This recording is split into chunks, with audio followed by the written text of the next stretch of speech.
जी महाराज जी, बस दर्शन करने थे। आपकी बात वीडियो पर सुनी तो लगा एक बार देख लेना चाहिए। चाह मिटी चिंता गई, मनुआ बेपरवाह, ऐसे लोग कम देखने को मिलते। देखो, अपने लोगों का जन्म जो भगवान ने दिया है ना, ये सिर्फ सेवा के लिए दिया है। व्यवहारिकी सेवा और आध्यात्म की सेवा, ये दोनों सेवाएं अति अनिवार्य हैं। केवल व्यवहारिकी सेवा ही होती रहे, हम अपने भारतवासियों को अगर हम परम सुखी करना चाहते हैं तो केवल वस्तु और व्यवस्था से नहीं कर सकते, उनका बौद्धिक स्तर सुधरना चाहिए। आज हमारे समाज का बौद्धिक स्तर गिरता चला जा रहा है, बहुत चिंता का विषय है।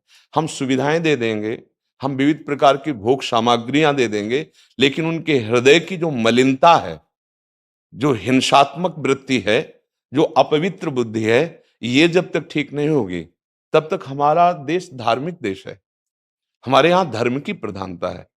तो इसी बात को बार बार हम सबसे निवेदन करते हैं कि ये जो हमारी नई पीढ़ी है, इसी से हमारे राष्ट्र की रक्षा करने वाले प्रकट होते हैं। जो विद्यार्थी जन है, उन्हीं में कोई एमएलए बनता है, उन्हीं में कोई सांसद बनता है, उन्हीं में कोई मुख्यमंत्री बनता है, उन्हीं में कोई राष्ट्रपति या प्रधानमंत्री उन्हीं में अपने लोग भी सब थे। अब हमारी शिक्षा केवल आधुनिकता का स्वरूप लेती जाए और व्यभिचार प्रवृत्ति, व्यसन प्रवृत्ति, हिंसा प्रवृत्ति, ये नई पीढ़ी में देखकर बहुत असंतोष हृदय में होता है। इसीलिए कितनी भी शरीर में पीड़ा हो, हम प्रयास करते हैं जितने से जितने सामने हमारे भगवत स्वरूप जन आते हैं, पहले बुद्धि शुद्ध होनी चाहिए। मय्येव मन आदत्स्व मयि बुद्धिम निवेश है, तो निवशिष्यति मय्येव अत ऊर्ध्वम न संशया, तू मेरे में ही निवास करेगा, अर्थात भगवदानंद में। अविनाशी जीव कभी भोग विलास में तृप्त हो ही नहीं सकता। हम अगर अपने राष्ट्र की विशेष सेवा, तो हमारे धर्म का परिचय, जैसे आप जन करते हैं, धर्म का हमारा क्या स्वरूप है, हमारे जीवन का लक्ष्य क्या है। हमें जितना राम जी प्रिय हैं, कृष्ण जी प्रिय हैं, उतने ही भारत देश हमारे लिए प्रिय है। जैसे राम भक्त, कृष्ण भक्त, वैसे हमारे भारत देश का हर जन जन हमारा आदरणीय और पूजनीय। पर अब जो मानसिकताएं बन रही हैं, वो हमारे धर्म और हमारे देश के लिए लाभदायक नहीं होंगे। व्यसन का इतना बढ़ता स्वरूप, व्यभिचार का इतना बढ़ता स्वरूप, हिंसा का इतना बढ़ता स्वरूप, ये बहुत ही विपत्तिजनक है।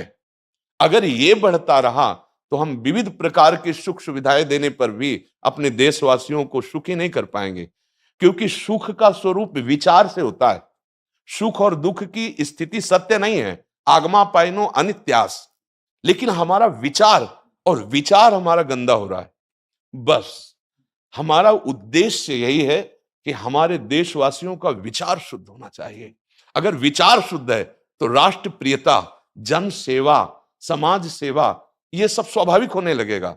और विचार अशुद्ध है तो सुविधाएं बहुत हैं, उनका दुरुपयोग हो रहा है।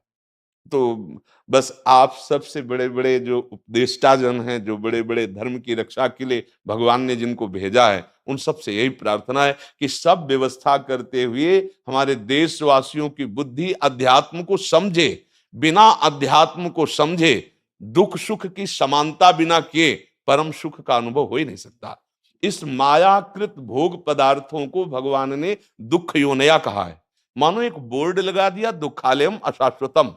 और हम सब यही चाहते हैं कि लौकिक भोगों को भोगने से ही हमारा राष्ट्र सुखी हो जाएगा या हम सुखी हो जाएंगे। नहीं, लौकिक भोगों को पूजन सामग्री बना करके और साध्य सच्चिदानंद प्रभु को रखा जाए तो आनंद की उमंगन हो जाएगी। बहुत सुंदर मानव जीवन का स्वरूप है, जिसे देव दुर्लभ कहा गया। दुर्लभो मानुषो देहो, लेकिन क्या दुर्लभता शब्द स्पर्श रूप रस गंध इन्हीं विषय के भोगने की या इन्हीं सुविधाओं के लिए दुर्लभ कहा गया?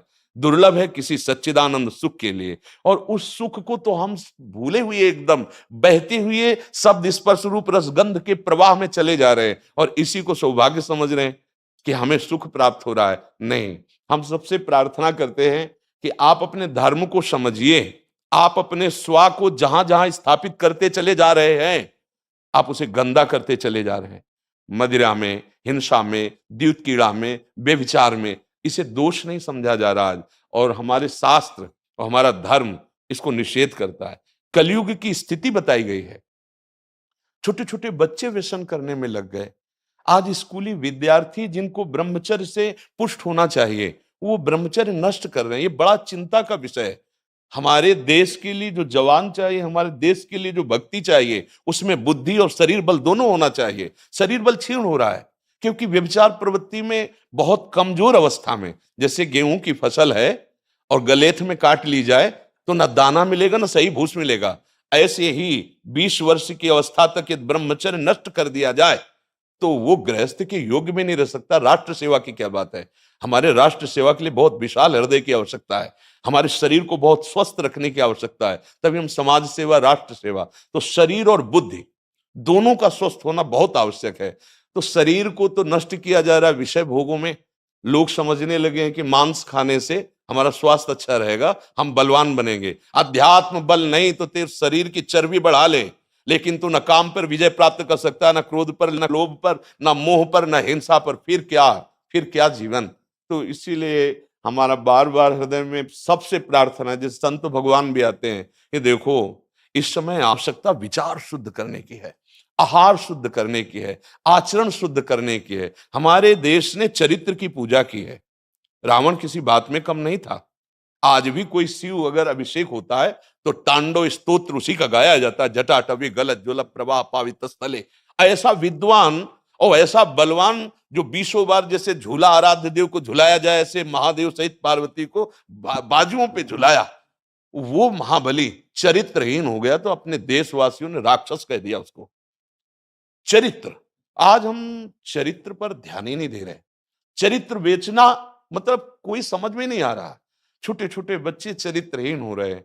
हमारा राष्ट्र संकट में पड़ जाएगा अगर हमारे बच्चे व्यवस्थित नहीं हुए, उनकी बुद्धि शुद्ध नहीं हुई, उनका स्वास्थ्य ठीक नहीं रहा। कौन आगे चल करके है? यही पीढ़ी तो है ना, इन्हीं में से तो निकलते हैं हमारे राष्ट्र भक्त, भगवत भक्त, देश सेवी। तो सबसे यही प्रार्थना है कि हमारे नई पीढ़ी को सुधारा जाए, उनकी मानसिकता, उनका बौद्धिक स्तर सुधरे, क्योंकि भगवान ने हमें सेवा के लिए भेजा है सबको। चाहे जितना एकांत गुफा में भजन करे, उसकी भजन की सिद्धि समाज सुधार में लगेगी। अगर समाज सुधार में नहीं हुई तो खास बात नहीं हुई। अपना उद्धार कर लेना कोई खास बात नहीं है। खास बात है अपने जीवन को सत्य और तप में तपा करके समाज को प्रदान कर देना। हाँ, विविध प्रकार से हमारे समाज को सुख पहुंचे, इसी में भगवान विराजमान है। बहुनाम जन्म नाम अंते ज्ञानवान माम प्रपद्यते वासुदेवा स्वरमित सम आत्मा सुदुर्लभा। भगवान कहते हैं बहुत जन्मों की आराधना के बाद ऐसा विवेक जागृत होता है, ऐसा ज्ञान प्राप्त होता है कि सबके हृदय मंदिर पर भगवान वासुदेव विराजमान है।